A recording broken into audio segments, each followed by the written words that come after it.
अगर मैं आपसे कहूं कि आप खरीद सकते हैं 30 लैम्बोर्गिनीज या एक साल में 10,000 लोगों की जान बचाने में मदद कर सकते हैं, तो फिर आप क्या करेंगे? 3, 2, 1। हमने ये करने का तय किया। पिछले साल की एपिक हाईलाइट रील दिखाओ। हमने इस मिशन की शुरुआत की काइलीचा, साउथ अफ्रीका में, जहां हमें एक ऑर्फनेज मिला जिसे हमारी मदद की सख्त जरूरत थी क्योंकि इसके बंद होने का खतरा था।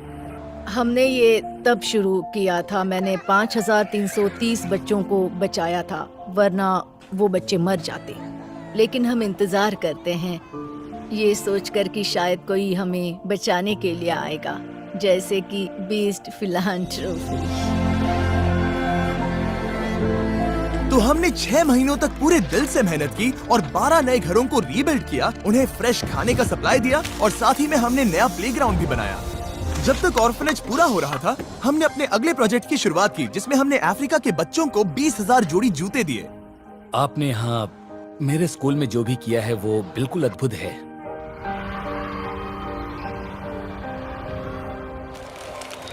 इसके बाद डैरन ने एरिज़ोना के होपी रिजर्वेशन के लिए उड़ान भरी, जहां वो मिला वेंडी से।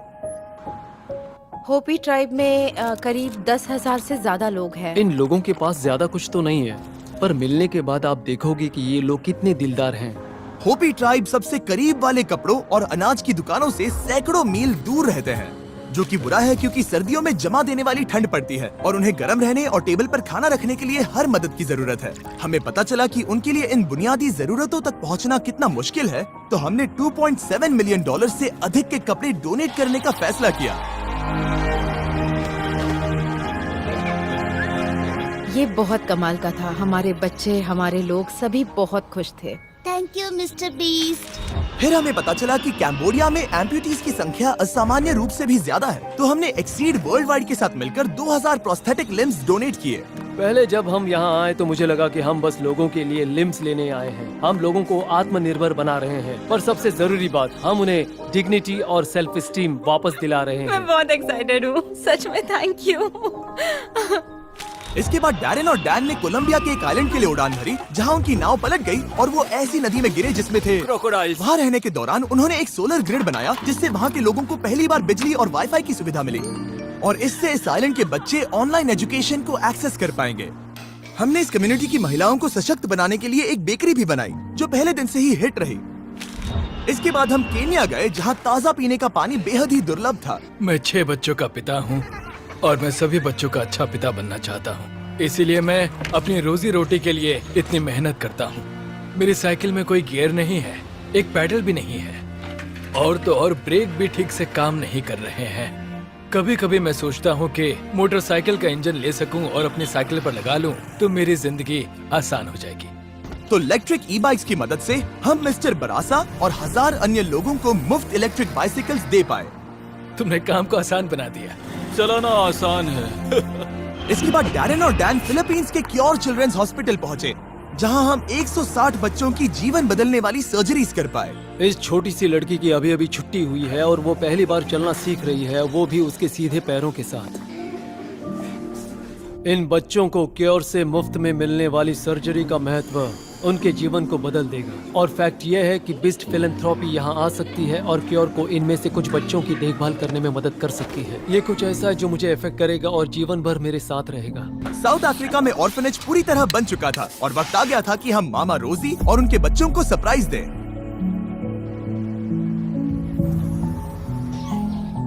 नहीं।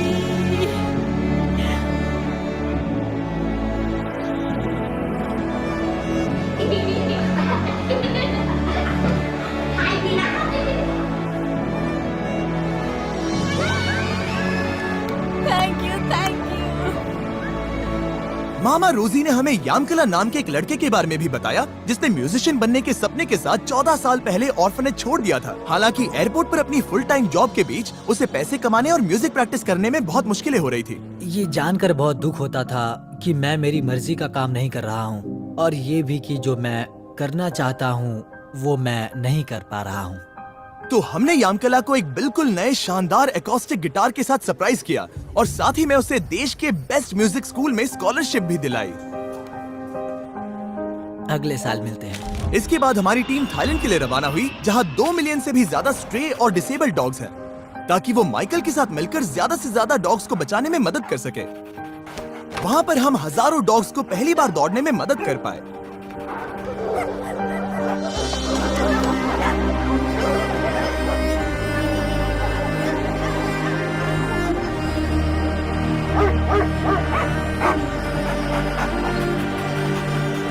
और साथ ही हमने माइकल को एक brand new rescue van, best of the best gas machine और एक बिल्कुल नई एम्बुलेंस दी। मैं बहुत खुश हूँ, आपका बहुत बहुत धन्यवाद। इसके बाद डैरन को डोरा मोनो नाम की एक टिकटॉकर का ये वीडियो मिला। बीस्ट फिलैंथ्रोपी, प्लीज प्लीज हमारा गांव बचाने में मदद करें, हमें आपकी जरूरत है। तो डैरन ने तुरंत डोरा के गांव जाम्बिया के लिए उड़ान भरी, जहां बिल्कुल भी बिजली नहीं है और ये एक खतरनाक एरिया में स्थित है, जहां कई डोमेस्टिक वायलेंस के शिकार भी हैं। ये क्लियर हो गया कि बिजली की कमी उन्हें रोक रही थी और इस गांव को उसकी उन्नति तक पहुंचाने के लिए डोरा की काबिलियत पर पूरा असर पड़ रहा था, जो कि ये अच्छी बात नहीं है। रोज सुबह उठते ही ख्याल आता है कि बच्चे आज क्या खाएंगे। इसे पूरा करना बहुत मुश्किल है, वो भी हर रोज। तो हमने एक प्लान बनाया जिससे हम यहाँ की धूप और चिलचिलाती गर्मी का फायदा उठाकर विशाल सोलर ग्रिड इंस्टॉल करेंगे, जिसकी मदद से पूरे गांव को बिजली मिल सके। फिर हमने वहाँ की लाइट्स ऑन की और बच्चे अपनी एक्साइटमेंट काबू नहीं कर पाए। मैथ्यू, लाइट शुरू करो।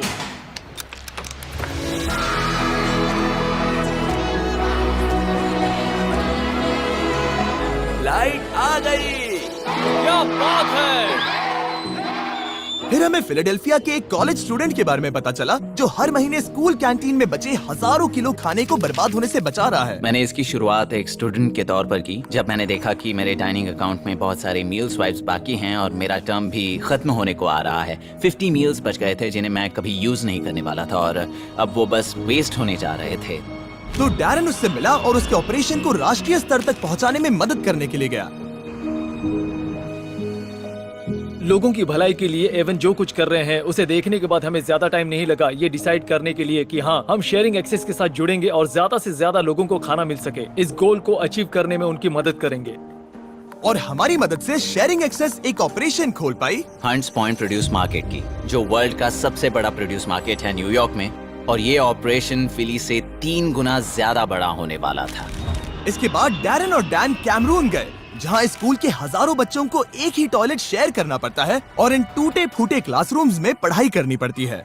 इन परिस्थितियों की कोई गरिमा नहीं थी। ऐसी परिस्थितियों में बच्चे भरोसा नहीं कर पाते कि भविष्य उज्जवल है। ये देखने के बाद हम जान गए थे कि हमें कुछ करना ही होगा, इसलिए हमने तुरंत स्कूल के निर्माण की योजना बनाना शुरू कर दिया। और कुछ महीनों के बाद नए क्लासरूम्स बनकर तैयार हो गए थे। बच्चों को छुट्टियों के बाद वापस लौटने पर एक बहुत बड़ा सरप्राइज मिला।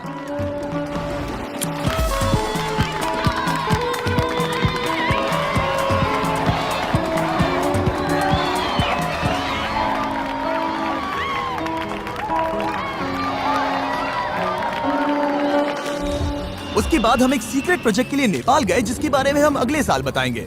लेकिन उस मिशन पर डैन और डैरन इस वीडियो से साइन आउट करने के लिए 21,000 फीट ऊपर माउंट एवरेस्ट पर गए, जहां की ऊंचाई ने डैन को डरा दिया था। डैरन और मैं इस वक्त दुनिया की सबसे ऊंची चोटी पर एक साथ हैं।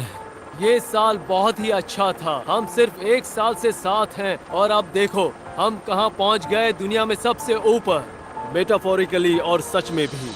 और मैं इस अनुभव को किसी और के साथ शेयर नहीं करूंगा दोस्त। इस वीडियो को किसी करोड़पति को भेजिए ताकि वो कार्स खरीदने के बजाय लोगों की मदद करे। ये साल सच में कमाल का रहा और हमने कई सारे लोगों की मदद की, लेकिन ये सब आपके बिना बिल्कुल नहीं हो पाता। आप बीस्ट फिलैंथ्रोपी का एक अहम हिस्सा हैं और हम आपके सपोर्ट के लिए शुक्रगुजार हैं। बहुत सारा प्यार बीस्ट फिलैंथ्रोपी की तरफ से।